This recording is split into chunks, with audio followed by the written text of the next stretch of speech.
Historically, the BMW X3 has been one of the top choices when it comes to premium SUVs. However, it hasn't got that area all to itself anymore, with a multitude of rivals all popping up into the segment.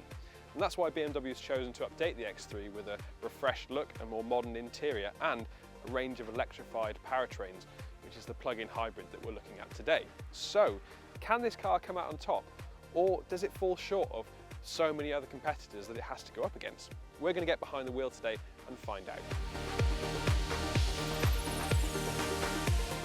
The X3's design feels really well executed. Of course, you've got those large kidney grills up front, but they're not as pronounced as they are on other BMW models, and I think that's not such a bad thing. Elsewhere, we've got redesigned rear lights, which are more intricate than they were before, but overall this feels like a larger and more upmarket car than it ever has been. It also feels physically like a big car, and from many angles it appears to be much like its larger X5 brother.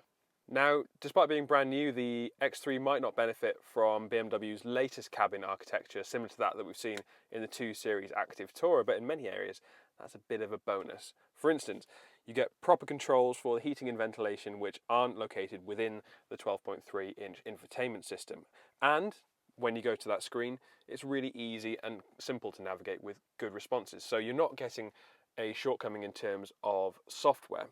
Elsewhere, we've got some nice finished materials, this gloss black plastic which continues to show up fingerprints and attract a lot of dust. Plus, we've got some nice storage in the middle here with an additional charger and deep door bins too. I think it's a really nice blend of traditional and modern BMW, and I think just having those physical controls for the heating and ventilation saves you so much time from fiddling through the menus as you might do on some of the very latest BMWs. Even though boot space might have taken a bit of a hit in that transition to a plug-in hybrid powertrain, the rear seat space that you get from this new X3 remains very good indeed. There's loads of legroom, plenty of knee room, and loads of headroom too, despite this car coming with a panoramic sunroof. So if you are looking for space, then you're going to have loads of it here. Elsewhere, we've got nice flat seats, which are actually quite comfortable, and independent heating and ventilation controls, and 2 USB-C chargers in the middle.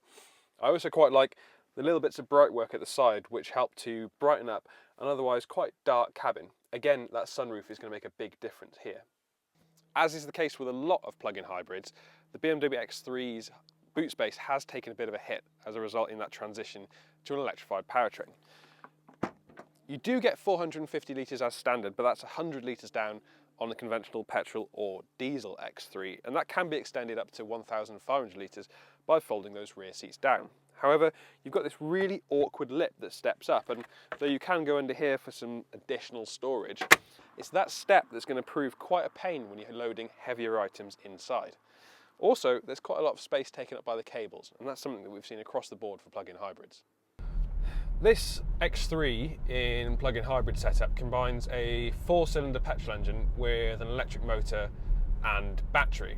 Now, because of that electrification, BMW claims that you should get up to 31 miles of electric-only range, and that means actually for shorter commutes or for around town driving, you've got quite a lot of energy in the tank, so to speak. Now, when you're driving in full hybrid mode, it manages that power quite impressively. You don't notice the transition between the electric motor and the petrol engine too much. There's no big thunk as you go from one to the other. And that means you don't really have to do too much in terms of managing the powertrain itself. Keep that battery topped up, and BMW say that you should get around about 141 miles to the gallon. Now, realistically, those plug-in hybrid figures that you get are a little bit skewed because they're always taken with the batteries fully topped up.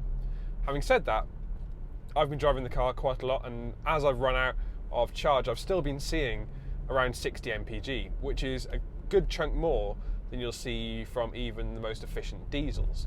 That said, the negative that you get from the plug-in hybrid powertrain is weight.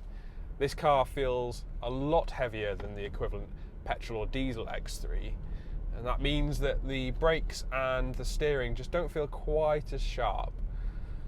They're not bad.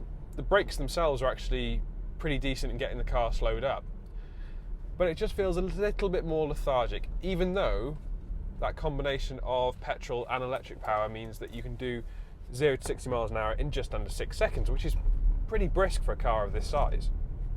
It's just those other aspects that feel a little bit dampened because of that additional weight. Having said that, all the usual traits that you want in a premium SUV are still here. It's quiet, it's refined. The road and wind noise are nicely isolated, and it cruises very pleasantly on the motorway too.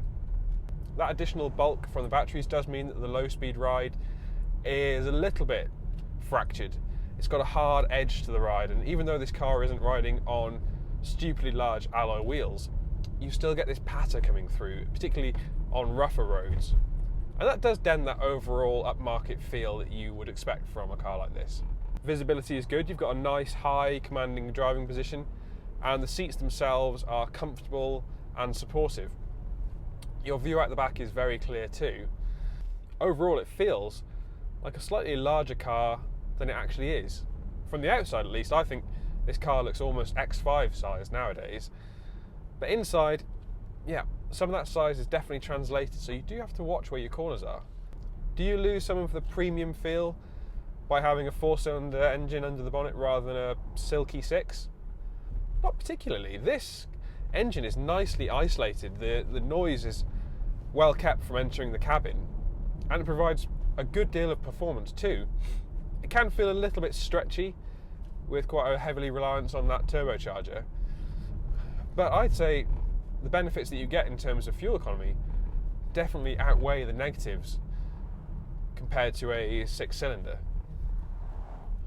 BMW seems to really have things nailed on with its powertrain calibration too, so the 8-speed auto that you get in this car feels very intelligent. It's making shifts as and when you want them, and there's no real lag in performance when you request it from the throttle.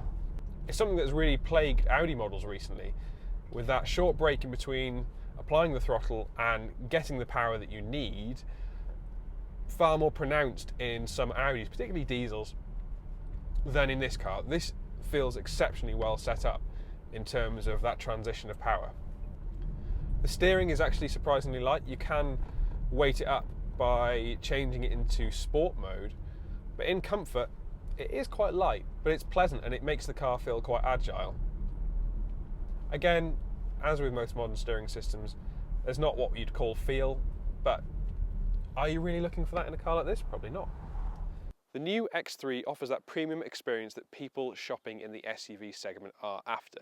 This plug-in hybrid version could be particularly compelling, and even though it does dent practicality somewhat over a traditionally powered X3, there's more than enough space in there for everyday use.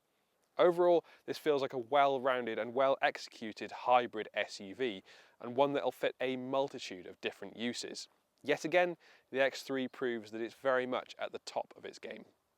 I hope that you've enjoyed this Motors.co.uk new car review on the BMW X3. Do you like this hybrid version?